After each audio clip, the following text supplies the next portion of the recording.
উপজেলা নির্বাচনে আওয়ামী লীগ সিদ্ধান্ত নিয়েছিল তারা দলগতভাবে নির্বাচন করবে না।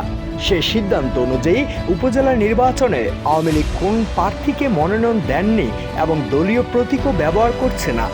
উপজেলা নির্বাচনের তফসিল ঘোষণার পর প্রথম ধাপের মনোনয়নপত্র দাখিলের সময় আওয়ামী লীগের পক্ষ থেকে বলা হয়েছিল উপজেলায় আওয়ামী লীগের মন্ত্রী এমপিদের আত্মীয় স্বজনরা প্রার্থী হতে পারবেন না।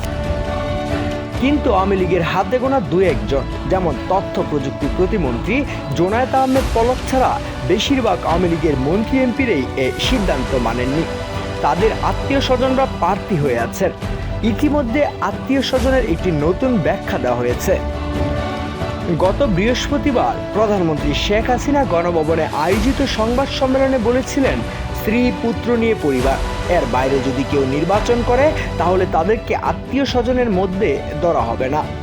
একই সংবাদ সম্মেলনে প্রধানমন্ত্রী এটিও বলেছেন যে অনেকের আত্মীয় স্বজনরা ইতিমধ্যে আওয়ামী লীগের নেতা। কোথাও কোথাও তারা আগে থেকেই উপজেলা চেয়ারম্যান রয়েছেন। তাদেরকে বাধা দেওয়া যায় কিভাবে সে প্রশ্ন আওয়ামী লীগ সভাপতি তুলেছেন। তবে প্রধানমন্ত্রী এটাও বলেছেন, স্ত্রী ভাই বোন সবাইকে নির্বাচনে প্রার্থী করা ঠিক না। এর বাইরে তৃণমূলের নেতাকর্মীরা বঞ্চিত হবে। আর এই প্রেক্ষিতেই এই স্পর্শকাতর বিষয়টি নিয়ে আওয়ামী লীগ এখনও কোনো আলোচনা করছে না। আওয়ামী লীগের দায়িত্বশীল একাধিক সূত্র বলছে, প্রধানমন্ত্রী শেখ হাসিনা উপজেলা নির্বাচনকে সুষ্ঠু, অবাধ এবং অর্থপূর্ণ করার জন্য কৌশলগত কারণেই এখন কারো বিরুদ্ধে ব্যবস্থা গ্রহণ করছেন না। তবে উপজেলার শাস্তিমূলক ব্যবস্থা গ্রহণের ক্ষেত্রে সুনির্দিষ্ট কিছু বিষয় দেখা হবে। যে সমস্ত মন্ত্রী এমপিরা কতগুলো সুনির্দিষ্ট অপরাধ করবেন তাদেরই কপাল পুড়বে। কোনো ক্ষেত্রে আওয়ামী লীগ উপজেলায় মন্ত্রী এমপিদের বিরুদ্ধে বিভিন্ন ধরনের শাস্তিমূলক ব্যবস্থা নেবেন তার একটি ইঙ্গিত পাওয়া যাচ্ছে। আওয়ামী লীগের বিভিন্ন নেতার সঙ্গে কথা বলে দেখা গেছে কয়েকটি বিশেষ ক্ষেত্রে মন্ত্রী এমপিদের কপাল পুড়বে। যেমন 1.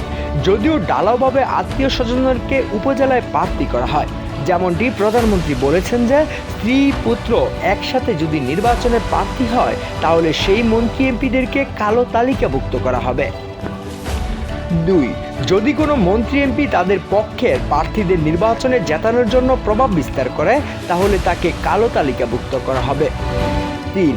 যদি মন্ত্রী এমপি আওয়ামী লীগের বা অন্য কোনো প্রার্থীর উপর চড়াও হয় বা সহিংসতা করে বা ভোটারদের ভয়ভীতি প্রদর্শন করে, সেক্ষেত্রে সেই সমস্ত মন্ত্রী এমপিদের স্বজনরা এই সমস্ত কাজে জড়িত থাকবেন, তাদের কপাল পুড়বে। 4. যদি মন্ত্রী এমপিরা প্রশাসন এবং আইন শৃঙ্খলা রক্ষাকারী বাহিনীকে ব্যবহার করতে চায় তাহলে সেক্ষেত্রেও তাদের কপাল পুড়বে। তবে আওয়ামী লীগের একাধিক দায়িত্বশীল নেতা বলছেন, চটজলদি কোনো শাস্তিমূলক ব্যবস্থা গ্রহণ করা হবে না, তাদের তালিকা তৈরি করা হবে। আওয়ামী লীগ সভাপতি প্রধানমন্ত্রী শেখ হাসিনা যথাসময়ে যথাযথভাবে সিদ্ধান্ত শৃঙ্খলা লঙ্ঘনকারীদের বিরুদ্ধে উপযুক্ত ব্যবস্থা গ্রহণ করবেন।